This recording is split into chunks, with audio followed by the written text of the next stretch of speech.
Hello student, आज की इस वीडियो में देखेंगे कक्षा 6 विषय विज्ञान एड ग्रेड अभ्यास पुस्तिका 2024-25 की आपकी बुक है। आज की वीडियो में देखेंगे अध्याय 3 में है पदार्थों का पृथक्करण। तो आपका पहला प्रश्न आता है आपका बहुविकल्पीय प्रश्न। प्रश्न क्रमांक पहले में है सही विकल्प चुनकर लिखिए। पहला है सूखे पौधों की डंडियों से अन्न कणों अथवा अनाज को पृथक करने के प्रक्रम को कहते हैं। तो आपका उत्तर हो जाएगा थ्रेशिंग। इसके बाद दूसरे में है गेहूं, चावल या दाल में से कुछ बड़े मिट्टी के कणों या पत्थरों को पृथक करने में किस विधि का प्रयोग करेंगे। तो आपका सही उत्तर हो जाएगा डी नंबर, हस्तचयन। इसके बाद आपका तीसरे में है मंथन अपकेंद्रण विधि द्वारा है। तो आपको उत्तर में करना है।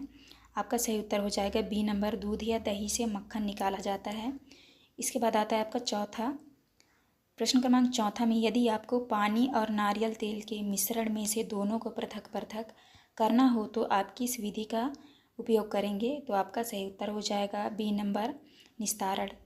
इसके बाद पाँचवें में है समुद्री जल से नमक किस विधि द्वारा बनता है। तो आपका उत्तर हो जाएगा वाष्पन। तो आप इस तरह कर लीजिएगा। इसके बाद आता है आपका नीचे दिए गए शब्दों में से चुनकर रिक्त स्थानों की पूर्ति कीजिए।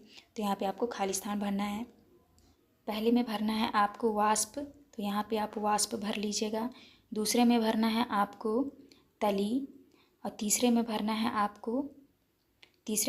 आपको नमक, और चौथे में भरना है आपको ठंडी, और पाँचवें में भरना है आपको निस्यंदन। तो आप इस तरह भर लीजिएगा। इसके बाद नेक्स्ट क्वेश्चन आता है आपका अति लघुत्तरीय प्रश्न। प्रश्न क्रमांक दूसरे में है पहेली के बाजार से सामान लेकर लौटते समय अचानक उसके सामान का थैला फट जाने से सभी सामान आपस में मिल जाता है। अब बताइए कि पहेली क्या करेगी। उत्तर में करना है पहेली अपने सामान को एकत्रित करके एक नए थैले में व्यवस्थित रूप से रखेगी और देखेगी कि कोई वस्तुएं छूट तो नहीं गई। तीसरा में है पंकिल जल से स्वच्छ जल किस प्रकार प्राप्त किया जा सकता है, समझाइए। उत्तर में करना है पंकिल जल से स्वच्छ जल आस्वादन, निस्तारण तथा निस्पंदन विधि द्वारा प्राप्त किया जा सकता है। इसके बाद चौथा में आता है अपने दैनिक जीवन में चालन विधि के प्रयोग को आप कहाँ कहाँ देखते हैं, तो उदाहरण दीजिए। तो आपको उत्तर में करना है आटे से चोकर अलग करना, वर्णकारों द्वारा अलग अलग आकारों के मोतियों को अलग करना तथा अनाजों को अलग करने के लिए। पाँचवें में है शक्कर को कमरे के ताप पर पानी में घोला गया, लेकिन यदि पहेली को और अधिक शक्कर पानी में घोलना होगा तो पहेली क्या करेगी। उत्तर में करना है शक्कर की और अधिक घोलने के लिए पहेली को मिश्रण को गर्म करेगी। इसके बाद है छठवें में है मक्खन को कौन सी विधि द्वारा निकाला जाता है, चित्र द्वारा समझाइए। देखिए ये चित्र बना है, ये किस तरह से मक्खन निकालती है। तो आप इसको देख के जो है आपको आंसर कर लेना है। मक्खन को मंथन विधि द्वारा निकाला जाता है। इसके बाद नेक्स्ट क्वेश्चन आता है आपका सातवें में है लघुत्तरीय प्रश्न। प्रश्न क्रमांक सात में है समुद्री जल से नमक किस प्रकार प्राप्त किया जाता है, समझाइए। तो आपको उत्तर में लिखना है नमक के जल से भरे बीकर को गर्म करके समुद्र जल से नमक प्राप्त किया जाता है। इस विधि में पानी का वाष्प बनकर उड़ जाता है और नमक बच जाता है। इसके बाद आता है आपका प्रश्न क्रमांक 8 में है धातु की प्लेट एवं केतली की सहायता से वाष्पन संघनन की प्रक्रिया को चित्र सहित समझाइए। यहाँ पे देख लीजिए, इस तरह से आपको यहाँ पे आपका चित्र दिया हुआ है। आपको लिखना है जल वाष्प के जल में बदलने की क्रिया संघनन कहलाती है। तो आपको इस तरह कर लेना है। इसके बाद नेक्स्ट आता है आपका प्रश्न क्रमांक 9 में क्या कारण है कि समुद्री जल की अपेक्षा नदियों का जल ज़्यादा साफ दिखाई देता है। तो आपको उत्तर में करना है समुद्र के पानी में लवण घुले हुए होते हैं, जिसके कारण इसका घनत्व नदी के पानी से अधिक होता है। इसलिए समुद्री जल की अपेक्षा नदियों का पानी ज़्यादा साफ दिखाई देता है। इसके बाद 10वें में है अवसादन, निस्तारण और निस्यंदन विधियों को समझाइए। आपको उत्तर में करना है अवसादन मिश्रण में जल मिलाने पर भारी अवयवों के नीचे ताली में बैठ जाने की क्रिया को अवसादन कहते हैं। निस्तारण अवसाद के ऊपर जल को अलग करने की क्रिया को निस्तारण कहते हैं। इसके बाद आता है आपका निस्यंदन, ठोस कणों को किसी तरफ से छानकर अलग करने की क्रिया को निस्यंदन कहते हैं। आपको इस तरह करना है। इसके बाद आता है आपका प्रश्न क्रमांक 11 में है यदि एक बोतल में चाक पाउडर या नमक है तो हम बिना चखे कैसे पता करेंगे कि वह नमक है या चाक का पाउडर। तो आपको उत्तर में करना है विलयन को देखकर पता करेंगे, क्योंकि नमक पानी में घुल जाता है जबकि चॉक का पाउडर पानी में नहीं घुलता है। नेक्स्ट आता है आपका दीर्घ उत्तरीय प्रश्न। प्रश्न क्रमांक 12 में है संतृप्त विलयन से आप क्या समझते हैं, उदाहरण द्वारा समझाइए।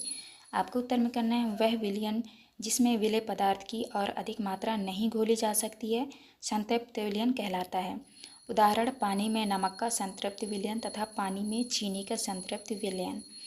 इसके बाद आता है आपका प्रश्न क्रमांक 13 में है फिल्टर पेपर से अशुद्धि दूर करने की क्रिया को चित्र सहित समझाइए। देख लीजिए इस तरह से चित्र बना है, तो आपको जो है इसको देख के आपको लिखना है। फिल्टर पेपर में छोटे छोटे छिद्र होते हैं। फिल्टर पेपर को मोड़कर कीप में लगा दिया जाता है। इसके बाद मिश्रण को फिल्टर पेपर के ऊपर डाला जाता है। ठोस कण इसके छिद्रों से नहीं गुजर पाते तथा फिल्टर पेपर पर ही रह जाते हैं। तो आपको जो है चित्र को देखकर आपको इस तरह आंसर करना है। इसके बाद आता है आपका प्रश्न क्रमांक 14 में दिए गए मिश्रण में से उनके अवयवों को कैसे पृथक करेंगे, विस्तार पूर्वक लिखिए। तो पहले में लिखा है गेहूं चना भूसा, दूसरा है चावल चने लोहे का चूर्ण, तीसरे में है रेत मक्का चना और भूसी।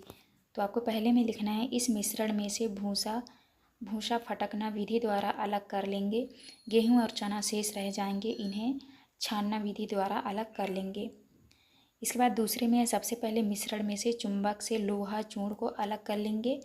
अब शेष चावल तथा चने के मिश्रण को छालन विधि द्वारा अलग कर लेंगे। इसके बाद तीसरे में इस मिश्रण में से भूसा फटकना विधि द्वारा अलग कर लेंगे। रेत तथा यहाँ पे आप मक्का कर लीजिएगा, उड़द की जगह आपको मक्का लिख लेना है। रेत तथा मक्का शेष रह जाएंगे, इन्हें छानना विधि द्वारा अलग कर लेंगे। इसके बाद नेक्स्ट आता है आपका प्रोजेक्ट 1। प्रोजेक्ट कार्य 1 में है आपने अपने परिवेश में विभिन्न पदार्थों के पृथक्करण की विधियाँ देखी होंगी। इन विधियों को सारणी बनाकर निम्नानुसार लिखिए। तो यहाँ पे आपको लिखना है पृथक्करण की विधि का नाम, पृथक किए जाने वाले पदार्थ। तो आपको लिखना है हस्तचयन, निष्पादन, चालन, अवसादन, निस्तारण, निस्यंदन। पृथक किए जाने वाले पदार्थ में लिखना है चावल और कंकड़, गेहूँ और भूसा, आटा और चोकर, चना और पत्तियाँ, पानी और तेल, चाय और पत्ती। आप इस तरह कर लीजिएगा। इसके बाद आता है आपका प्रोजेक्ट 2। प्रोजेक्ट 2 में लिखा है आप निम्न मिश्रण को कैसे पृथक करेंगे। आपके दैनिक जीवन के अवलोकन के आधार पर अन्य उदाहरण लिखिए। तो आपको लिखना है यहाँ पे मिश्रण और विधि लिखें। तो आपको विधि लिखना है, जैसे यहाँ पे लिखा है पानी में तेल, तो आपका निस्तारण होगा। शक्कर के पानी से शक्कर, तो आपका वाष्पन होगा। दही से मक्खन, यहाँ पे आपका होगा मंथन। चाय से चाय पत्ती, तो आपका यहाँ पे होगा निस्यंदन। तो आपको इस तरह करना है। ये था आपका लास्ट क्वेश्चन। यहाँ पे हमारी वीडियो कंप्लीट होती है। वीडियो अच्छी लगी तो प्लीज़ हमारे चैनल को लाइक एंड सब्सक्राइब करिएगा। मिलते हैं अब नेक्स्ट